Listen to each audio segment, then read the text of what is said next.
Bilyon-bilyon po inuutang ni Marcos kahit saan. Kaya yung ngiti niyo, ang saya eh. Ha? More or less, tatlong trilyon na po nauutang ni Marcos. Walang pandemya, palpak yung mga flood control projects, walang infrastructure. Yan, no? Walang malalaking programa, pero sa utang, hinahabol yung mas malakas pang mangutang kaysa yung may pandemya. No, wala pa po silang 3 taon. Pero sukan-sukan na po yung mga tao. Pag-usapan natin, no? Philippines signs loans worth 111 million from South Korea. Grabe, no? Panay milyon, daang milyon, dollars to. Ha? Bilyon-bilyon po inuutang ni Marcos kahit saan. Kaya yung ngiti niyo, ang saya eh. Ha? Wala pong pandemya yan. Grabe mangutang. So more or less, tatlong trilyon na po na utang ni Marcos. Walang pandemya, wala pong anong tawag doon? Walang proyekto tayo nakikita na nagmula sa kanya. Palpak yung mga flood control projects, walang infrastructure. Yan, no? Walang malalaking programa, pero sa utang, hinahabol yung mas malakas pang mangutang kaysa yung may pandemya tayo eh. Bukod pa yung mga binibentang ginto, bukod pa yung mga binibentang ari-arian ng gobyerno. Talagang pagka ito pa lang mga to talaga, no? Sising-sisi talaga tayo eh. Isang termino, hindi na po pinagtagal eh. No? Wala pa po silang 3 taon. Pero sukan-sukan na po yung mga tao. Grabe po itong gobyerno. Ang dami pong pinamimigay na pera, ayuda-ayuda, uutang, kukunin yung pera ng PhilHealth, kinukuha lahat ng budget na sobra-sobra. Wala na pong paglagyan ng pondo. Kulang pa rin. Binenta na yung, pinanibitize yung NAIA. Siyempre, nagbayad yung mga yan. Nakasalang ang privatization ng Star City at iba pa. Next year, meron uli. Mas malaki po ang mga ipaprivatize. Benta dito, benta doon. Pati ginto, gold reserves natin, benta din. Walang pumapasok na investors. Wala ka nakikitang mga malalaking infrastructure program, panay continuation lang, panay na pondohan na, naiutang na, may nagpopondo na, yun lang po, tinutuloy. Kaisa-isa po. Nagmayabang na yung kaisa-isang proyekto nilang tulay. Kaya talagang, tapos, despite ng lahat ng yan, makikita mo, no? Sari-saring utang. Tapos ito po, makikita mo yung kanilang pinagawang bahay sa Malacanang. Grabe po, daig pa yung resort, yung mga mamahaling resort. Okay. Isa-isay na po natin. Nakakasama po ng loob. Kaya po yung galit na yan, no? Yung galit po natin na yan, bumawi po tayo sa eleksyon, di ba? Ayan po yung mga iboboto natin. Di ba? Yung PDP, si Congressman Marcoleta, si Attorney Vic Rodriguez, si Pastor Kibuloy, si Chavit Singson, may kulang pandalawa. Ito po, sabi po ni Senator Amy Marcos, kung may dalawa kang kaibigan na nag-aaway, anong gagawin mo? Alangan namang gagatungan mo yung isa para labanan mo ng labanan yung isa. Hindi naman ganun. Talagang pipilitin mo na magkaroon ng landas. Magkausap sila, magkaintindihan at magkaunawaan. Grabe, may bala ka na naman ha.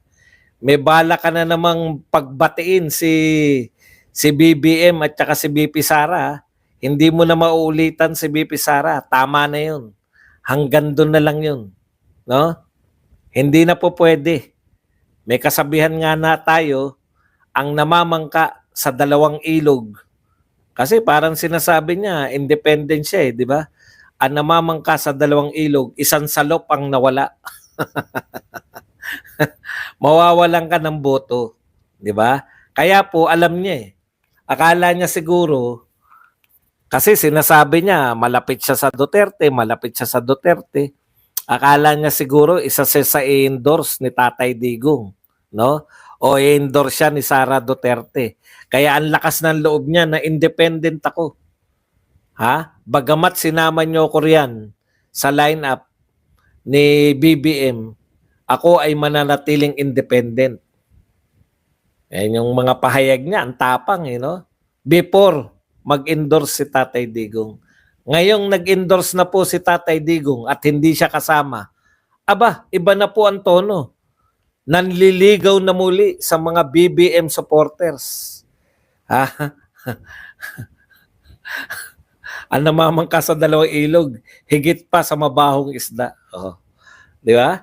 Ito po ang sinabi, Senator Amy Marcos, patuloy pa rin siyang sinusuportahan ng kanyang kapatid na si Pangulong Ferdinand Marcos Jr. Sinasabi niya po yan. Pinangangalandakan niya ngayon na patuloy pa rin siyang sinusuportahan ng kanyang kapatid para maipakita sa mga loyalista o sa mga BBM supporter na sinusuportahan pa siya ni Marcos, ni Bongbong. Iba rin, Ha? Kasi nga wala siyang support sa Duterte. Akala niya siguro sa ikalawa, ikatlo, ika-anim na pagkakataon ay kaya niyang paikutin yung mga Duterte. Akala niya siguro kailangan siya ng mga Duterte na masama siya sa lineup. Hindi po. Hindi ka namin isasama sa lineup. Ikaw ang dahilan kung bakit kami nabudol. O hindi mo naman pala kayang panagutan yung kapatid mo. Niligawan mo si BP Sara. Unity and continuity. Nung nanalo na, sipain na si BP Sara. Siraan na yung mga Duterte. Grabe yung pamilya nyo. Mga mangga. Kitang-kita sa yung baba, yung pagiging mangga. No more Marcos, correct. Alam mo, Senator Amy, ang problema niyan, sinama ka nila sa lineup ng BBM, tapos tinanggi mo. Hindi ka sasama, di ba? Hindi raw siya sasama sa mga rally ng 12 ni BBM. Saan ka ngayon pupulutin? Namangka sa dalawang ilog, isang salop ang nawala. Okay. Yan ang problema mo. Hindi namin problema yan. Punta po tayo rito kay Kimbo. Ang tindi ng nito ni Kimbo. Tatakbo po tong mayor ng Marikina. Pero dati na siyang congressman ng Marikina. No? Pakinggan po natin yung mga atake niya ngayon sa mga mayor ng Marikina. Of course, ang isang kapag-iwanan is of course our health centers. Maraming health centers pero wala naman pong gamot sa pag-iwanan po yan. So yan. Okay, ang sabi niya, marami daw pong health center pero wala namang gamot. Alam mo yung mga yung mga gumagano yung mata, yung yung mangko niya na mata, yung gumagano, pero wala namang gamot. Hindi ba congressman ka? Ang daming pera ng Tatay Tambi mo Ako ayoko po makialam sa local politics, no? Kaya lang ito kilala natin to Isa to sa mga kontrabida sa buhay natin pag naririnig natin tong ganito, sasabihin niya, kaya ako tumatakbo sa Marikina kasi meron tayo ng center. Wala pong gamot. Wala daw pong gamot. Hindi ba congressman ka? Hindi ba pinagmamalaki mo, tatay mo si Tambi? Tatay mo si Martin? Ang dami niyong pinamimigay, wala palang gamot. Wala palang gamot ang mga health center niyo sa Marikina. Hindi ka nang hingi. Kung kailan ka tatakbong mayor para sabihin mo na walang gawa, anong ginagawa mo sa mga ayu-ayuda na pinamimigay nyo? Hindi mo mahiritan si Tambi? Simple-simple. Kasi kalaban mo yung mayor. Pag kalaban ng mayor, hindi ka tutulong. Tsaka ka natutulong pag mayor ka na. Ewan ko sa inyong mga taga Marikina, hindi ako nakikialam. Pero pag ganyan ang katwiran, hindi ko kilala kung sino kalaban niya. Michelle Alcebar, thank you very much sa $499 na pangkape. Pero nakakarimarim yung mga hindi lang tayo taga Marikina eh. Okay, eto na po si Risa Ontiveros. Eto po sinabi ni Risa Ontiveros. Senator Risa Ontiveros says that the more than hour-long executive session with dismissed Bamban Mayor Alice Go was not worth it as not much new information was obtained. She adds that there will be likely be no more executive sessions with Go. Okay. Takantaka ako sa iyo, Risa Ontiveros, no? Ako malabis na nagtataka.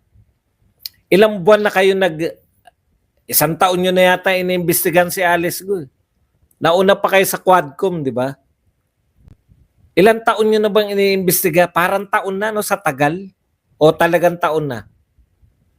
Ang tagal nyo nang iniimbestigahan. Tapos nag-expect ka pa na may bago pang sasabihin si Alice Go. Hindi nyo pa ba nakalkal ang kanyang buhay? Pati pagkatao niya, no? Boyfriend, nakalkal nyo na lahat? May ine-expect ka pa pala? Ano ba nakita natin sa investigasyon nyo? May gagawin ba kayong batas para magandang pagpapatakbo ng Pogo? Wala. Dahil tinanggal na ng presidente yung Pogo eh. Ano pa? Bakit tinutuloy nyo pa rin? Naghahanap pa rin kayo na si Alice Go sasabihin na may ugnayan siya kay Duterte? Ang tiyaga nyo. Wala po tayong mahita dyan. Pag nagkataon, pag naabsuelto pa si Alice Go, nakakatawa yung Senado natin. Ang tagal. Ang tagal nyo nang sinasalang si Alice Go. Nag-executive session kayo. Nagulat ka dahil wala namang bagong sasabihin. Ano pa bang hindi nasasabi? Siguro ang ine-expect nito ni Risa Ontiveros, no? May lalapit kay Alice Go para siya ay kumbinsihin. Yun nga. Yan nga yung si Maslog eh.